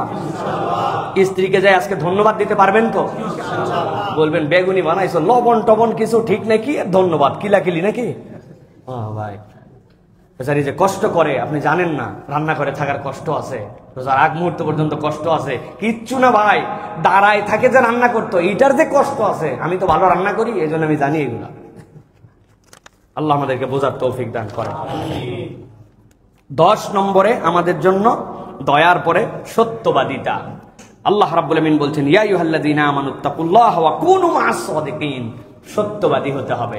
ইমানদার সত্যবাদী যদি না হয়, আর সত্য যারা বান তাদের সাথে যদি সম্পর্ক না রাখে, সে কখনো ট্র্যাকে থাকতে পারবে না। কোথায় থাকতে পারবে না? আপনার গাড়ি সঠিক চলবে না আপনি যদি সত্যবাদীর সাথে সম্পর্ক না রাখেন। আপনার সম্পর্ক ফ্রড, 2 নম্বর, চিটিং, বাটপার, ওইগুলোর সাথে আপনার সম্পর্ক, বিড়িখোর, গাঁজাখোর, যেটা ইসলাম পছন্দ করে না, কথাবার্তা বাজে কথা বলে, ঘুরলে ফিরলে মোবাইলে বাজে মহিলার কথা আলোচনা করে। আল্লাহ বলছেন কুনু মা সাদিকিন, সত্যবাদীর সাথে তুমি সম্পর্কিত হও। সাদিকিন মানে কেবল মুখ দিয়ে সত্য কথা বলে এটা না, সবচেয়ে বড় সত্য কোনটা? আল্লাহর বিধানকে স্বীকার করে নাই, আল্লাহ যা বলেছেন সেটা মানে, ওই সত্যবাদী। দুনিয়াতে অনেক সত্যবাদী আপনি দেখতে পাবেন, নামাজ কালাম কিচ্ছু নেই, এই সত্যবাদী সেই সত্যবাদী নয়, ওটা পার্ট অফ সত্যবাদী। আর মূল সত্যবাদীকে, যে আল্লাহ এবং আল্লাহর বিধানকে মেনে নিছে, সে হচ্ছে সত্যায়ন করেছে।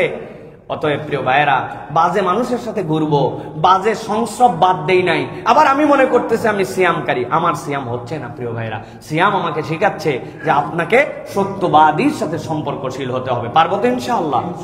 আমরা এই ক্ষেত্রেও চালাক আছি। আমরা বলি হুজুর দুনিয়াটার অবস্থা বড়ই খারাপ, ভালো মানুষ আর নাই। আরে আফসোস মুরব্বীর, ভালো মানুষ আর নাই। আমি বললাম চাচা ভালো মানুষ নাই বুঝলাম, কিন্তু আপনি ভালো হলে সমস্যা কোথায়? আপনি ভালো হলে তো আমি আপনারে খুঁজে পাই একজন ভালো মানুষ। নিজে ভালো হবে না কিন্তু সারাদিন আফসোস, না আগে অনেক ভালো ছিল দিন দুনিয়া, এখন আর ভালো নাই। আছে না এরকম? এটা একটা ভন্ডামু। আপনি নিজে ভালো হই, আমি নিজে ভালো হই, তাহলেই তো আরেকজন ভালো মানুষ খুঁজে পায়। আপনি খালি ভালো মানুষ খুঁজেন কেন? নিজে ভালো হতে মন চায় না কেন আপনার? আল্লাহ আমাদেরকে নিজেদেরকে ভালো হওয়ার তৌফিক দান করেন। 11 নম্বর, লজ্জা ইমানদারদের জীবনের অন্যতম শ্রেষ্ঠ একটা গুণাগুণ। আল্লাহ রাব্বুল আমিন বলছেন কুল্লিল মুমিনিনা ইয়াগুদ্দু মিন আবসারিহিম ওয়া ইয়াহফাযু ফুরুজাহুম যালিকা আযকা লাহুম ইন্নাল্লাহা খাবীরুম বিমা ইয়াসনাউন। আল্লাহ বলছেন ইমানদারদেরকে দায়িত্ব দিলাম চোখগুলো নামায় ফেলো আর তোমার লজ্জাস্থানকে হেফাজত করো। আল্লাহ বলছেন তুমি যদি এই 2টা কাজ করো, রব্বুল আলামিন বলতেছেন তোমাদের জন্য আল্লাহর পক্ষ থেকে নিয়ামত। অর্থাৎ ইমানদারের চরিত্র হবে লজ্জাশীল হওয়া। নারী কেবল পর্দা করবে এইটুকুই নয়, বরং একজন পুরুষের জন্য লজ্জাশীল হয়ে তার চোখের পর্দা আছে কিনা, আছে কিনা? আপনি বলতেছেন এলাকাটা একদম নষ্ট হয়ে গেল, আমি মোড়ের উপরে দাঁড়ায় দেখলাম প্রায় 20টা মেয়ে গেছে, এর মধ্যে 18টা মেয়েরই বুকে পর্দা, বুকে কাপড় নাই। উনি কত বড় আল্লাহর ওলি, চিন্তা করছেন আপনি? 20 মহিলার 18 জনের বুকে কাপড় নাই, উনি মোড়ের মধ্যে দাঁড়ায় গুনছে। তা আপনার এই চোখের পর্দা কই গেল ভাই? আমার মতো এরকম ঠোঁট কাটা করে কোদাল মার্কা আপনাকে কেউ বলবে না ভাই, আমি বোঝানোর জন্য আপনাকে এটা বলতেছি প্রিয় ভাইয়েরা। এই জন্য আমাদের নিজেদেরকে লজ্জাশীল হতে হবে প্রিয় ভাইয়েরা। লজ্জাশীল যদি না হয় আমরা বড় বিপদ। এই ক্ষেত্রে বড় বেশি বিষয় আছে। সেটি কি? যেমন খুশি আমি তেমন চলতে পারি, আমার শরীর আমার মতো চলতে পারি। একদল বেরোইছে না ভাই এরকম কথাবার্তা বলালো, হ্যাঁ আমার বিড়ি আমি খাইতে পারি, কোথায় খাবো আর কোথায় না খাবো তুমি বলার কে, তাই না প্রিয় ভাইরা? এটা কখনো সমাজ হতে পারে না। আপনি যদি এরকম কথাই বলেন তাহলে ইফটিজিং শব্দটাই তো আগে বাদ দেওয়া দরকার। মহিলা স্কুলের সামনে কোনো একটা ছেলে মন চাইছে তার, ল্যাংটা হয়ে দাঁড়ায় থাকলো, আপনি কি বারণ করতে পারবেন? অবশ্যই পারবেন। বলবেন না এটা তোমার ভদ্রতা নয়, এটা তোমার শালীনতা নয়, এটা একটা সমাজ। সমাজ মানে কি? আমরা সামাজিক জীব। মানে কি? একজন আরেকজনের প্রতি নির্ভরশীল। কুত্তা সামাজিক জীব নয়। কুত্তা টেনশন করতে হয় না যে আমি পাত্র যেটাই খাবো ওটা চীনামাটির হবে না প্লাস্টিকের হবে, আমার পাত্রটা ভীমবার দিয়ে পরিষ্কার করা হবে নাকি অপরিষ্কার হবে, কুত্তার এই চিন্তা নাই। কিন্তু আপনার আমার চিন্তা আছে, আমার পাত্রটা আমাকে খেতে হবে, কিন্তু আমি পাত্র বানাতে পারি না, আরেকজন বানাতে পারে। যে পাত্রওয়ালা ও চিন্তা করে আমি নয় পাত্র বানাতে পারি, কিন্তু আমি তো আমার গায়ের জামা বানাতে পারি না, আরেকজন বানাতে পারে। একজন আরেকজনের প্রতি নির্ভরশীল।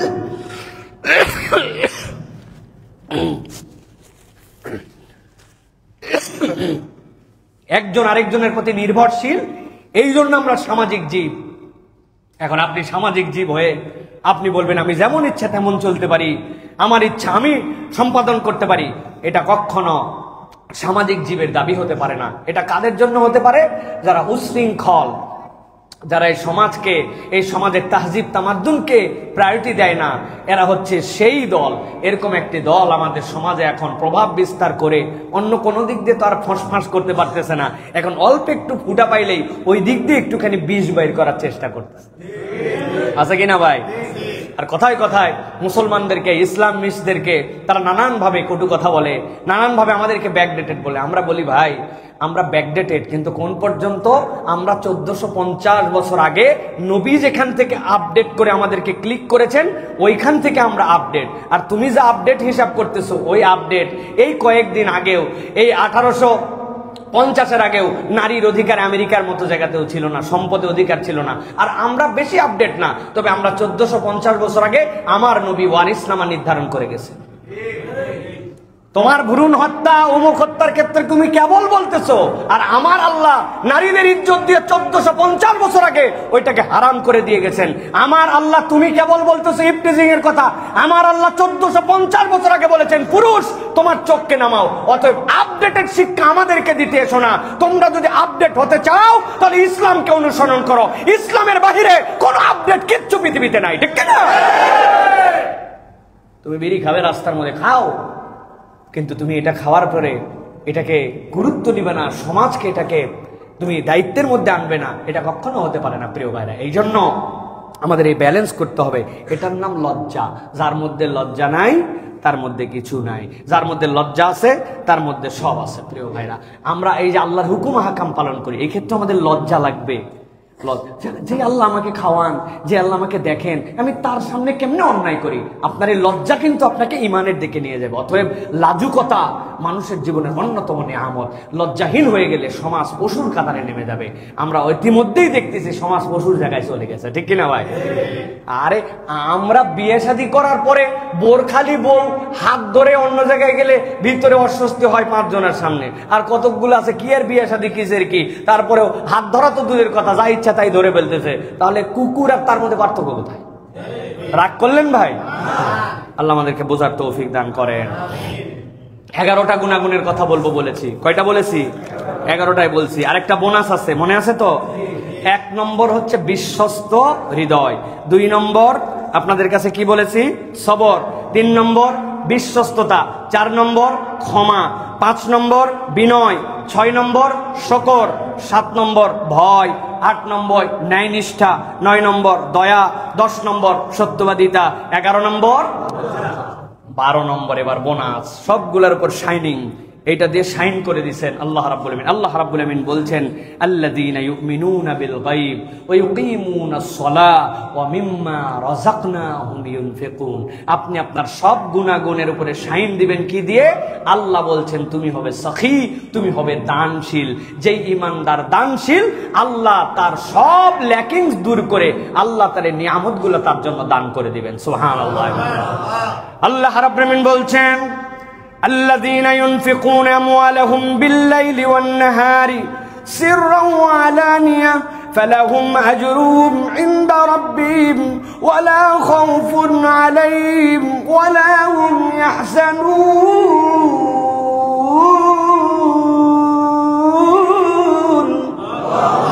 আল্লাহ বলছেন দুনিয়ার মানুষ, তুমি চিন্তায় আছো, তুমি ভয়ে আছো, দুশ্চিন্তা তোমার রিজিক নিয়া, দুশ্চিন্তা তোমার ইজ্জত নিয়া, দুশ্চিন্তা তোমার বারাকা নিয়া, ভয় তোমার সম্পদ যেন নষ্ট না হয়ে যায়, ইজ্জত যে পর্যন্ত অর্জন করেছে ওইটা যেন নষ্ট না হয়, আমার সম্পদটা যেন নষ্ট না হয়। আপনার যত দুশ্চিন্তার যত ভয়, আল্লাহ বলছেন আমি তোমার জন্য ঔষধ দিয়ে দিলাম। যেই মানুষেরা দিনে রাতে গোপনে প্রকাশ্যে সচ্ছলতা অসচ্ছলতায় দান করে, আল্লাহ বলছেন ফালা খাউফুন আলাইহিম ওয়ালা হুম ইয়াহজানুন। আমি আল্লাহ জিম্মাদার হলাম দুনিয়া আখিরাতে, তাদের কোনো ভয়ও নাই, তাদের কোনো দুশ্চিন্তাও নাই। সুবহানাল্লাহ। এক ঔষধে সব সেরে যাবে। আমাদের হকাররা বিক্রি করে না, যারা উঠলে বসতে পারেন না, বসলে উঠতে পারেন না, মাজায় ব্যথা টনটন করে, বাপরে মারে বলে চিল্লাচিল্লি করেন, একাত থেকে ওকাত ফিরতে, ওরে বাবা রে বাবা, পেটের পীড়া, মাথার ব্যথা, মাথাই খারাপ, এক ঔষধ সব আপনার জন্য ক্লিয়ার। এই যে আপনাকে সব ক্লিয়ার, আল্লাহ বলতেছেন আল্লাযীনা ইউনফিকুনা আমওয়ালাহুম, যারা দান করে দিনে রাতে প্রকাশ্যে গোপনে সচ্ছলতায় অসচ্ছলতায়, এক ওষুধে সব কাজ। আল্লাহ বলছেন তোমার কোনো দুশ্চিন্তাও নাই, তোমার কোনো ভয়ও নাই, সব দেখার দায়িত্ব আমার। আমরা কৃপণ, হার কৃপণ। এই জন্য আমি রমাদানে বলবো কেউ ফিরবে না খালি হাতে। এই রমাদানে আপনার প্ল্যান হবে এইটা, আপনার কাছে সব সময় খুচরা টাকা সব সময় আপনার প্রস্তুতিতে আপনার কাছে থাকবে। কেউ একজন চাইছে আম্মা সাইলা ফালা তানহার, কি জন্য চাইছে, কেন চাইছে, কি দিব না দিব, নানান কথাবার্তা। নো, আমার দেখার সুযোগ নাই, আমার কাছে চাইছে আমি দিয়ে দিছি। শুধুমাত্র মাদকাসক্ত, শুধুমাত্র নেশাখোর প্রমাণিত যদি হয় তাহলে আমি একে দিব না। তাছাড়া যে চাইছে আমার কোনোভাবে মিস নাই, আমার পকেটে 10 টাকা খুচরা আছে, 5 টাকা আছে, পকেটে আছে, টাকা আছে, যেমনে হোক চাইছে দিয়ে দিছি। আল্লাহ রাব্বুল আলামিন বলছেন আমার বান্দা যখন ছোট ছোট করে দেয় আমি আল্লাহ তখন তাকে থোক থোক থোক থোক করে দেই। অর্থাৎ আল্লাহর কাছ থেকে পেতে হইলে আল্লাহ রাব্বুল আলামিনের জন্য দিতে হবে। আমরা যদি এই কয়টি গুণাগুণ আমাদের জীবনে নিতে পারি ইনশাআল্লাহ আল্লাহ রাব্বুল আলামিন দুনিয়া আখিরাতকে সুন্দর করে, আমাদের রমাদানকে অপূর্ব করে আমাদেরকে জান্নাতের জন্য নিয়ে নেবেন। বলেন আল্লাহুম্মা আমিন। আল্লাহ আমাদের সকলের এই কথাগুলি শুনে আমল করার তৌফিক দান করেন। ওয়া মা তৌফিক ইল্লা বিল্লাহ।